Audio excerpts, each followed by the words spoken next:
Hello everyone, welcome back to my channel. যারা GNM 2021 থেকে 2024-এর batch আছো, তোমাদের জন্য একটা গুড নিউজ আমি শেয়ার করছি তোমাদের সাথে। একটা এনটিএসে তোমাদের রেজিস্ট্রেশন সার্টিফিকেট দিয়েছে। সেখানে কিন্তু দেখতে পাচ্ছ এখানে যে তোমাদের সেশনটা দেওয়া আছে ডিসেম্বর 2021 টু নভেম্বর। ঠিক আছে, তোমাদের ইস্যু ডেট কিন্তু 7 তারিখের আগেই আছে। আর কোন এনটিএসে দিয়েছে আমি এনটিএসের নামটা বলছি না, দেখো নেক্সট আমি দেখাচ্ছি।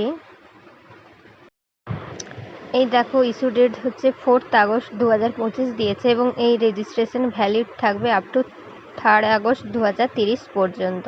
মানে তোমাদের এই রেজিস্ট্রেশনের ভ্যালিডিটি মোট 5 বছর। এই 5 বছরের মধ্যে তোমরা যে কোনো গভর্নমেন্ট জবে তোমরা অ্যাপ্লাই করতে পারবে, তারপরে আবার রিনিউয়াল করতে হবে। তাহলে বুঝতে পারছো যে তোমাদের কিন্তু 4 আগস্ট দেওয়া আছে, মানে তোমরা কিন্তু এই ওয়েস্ট বেঙ্গল হেলথ রিক্রুটমেন্টের যে স্টাফ নার্স রিক্রুটমেন্টটা আছে ওটাতে তোমরা অ্যাপ্লাই করতে পারবে।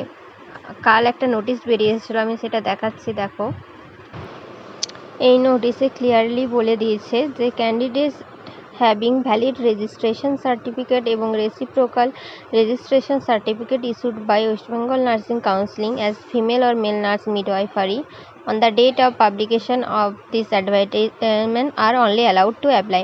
মানে 7 তারিখ তোমাদের এই নোটিশটা বেরিয়েছিল, ওই 7 তারিখের আগে যাদের রেজিস্ট্রেশন ইস্যু থাকবে তারাই একমাত্র কিন্তু অ্যাপ্লাই করতে পারবে। ঠিক আছে, আর আগে আরেকটা নোটিশে বলেছিল যে অ্যাপ্লিকেশন যেদিন শেষ হচ্ছে সেই ডেটের আগে অ্যাপ্লাই করলে হবে, কিন্তু সেটা এখন কারেকশন করে বলেছে যে শুধু অনলি তোমাদের কিন্তু 7 তারিখের আগে যদি ইস্যু থাকে তাহলে অ্যাপ্লাই করতে পারবে। তাহলে বুঝতে পারছো যে একটা এনটিএসে এই 4 তারিখ ডেট ইস্যু করেছে, মানে প্রায় সব এনটিএসে কিন্তু 7 তারিখের আগেই ইস্যু ডেট থাকবে। তাই তোমাদের কোনো আর টেনশনের কোনো কারণেই তোমরা কিন্তু সবাই অ্যাপ্লাই করতে পারবে। ঠিক আছে, আর বুঝতে পারছো যে কম্পিটিশনটা বেড়ে গেল। এবার গভর্নমেন্ট কিছু নোটিশ দেয় নাকি, দেখা যাক যে সিবিটি এক্সামিনেশন হবে না ইন্টারভিউ অনলি হবে। তার জন্য অফিসিয়াল নোটিফিকেশনের জন্য কিন্তু তোমাদের ওয়েট করতে হবে। আজকের ভিডিওটা এই পর্যন্ত, তোমাদের সাথে দেখা হচ্ছে নেক্সট ভিডিওতে।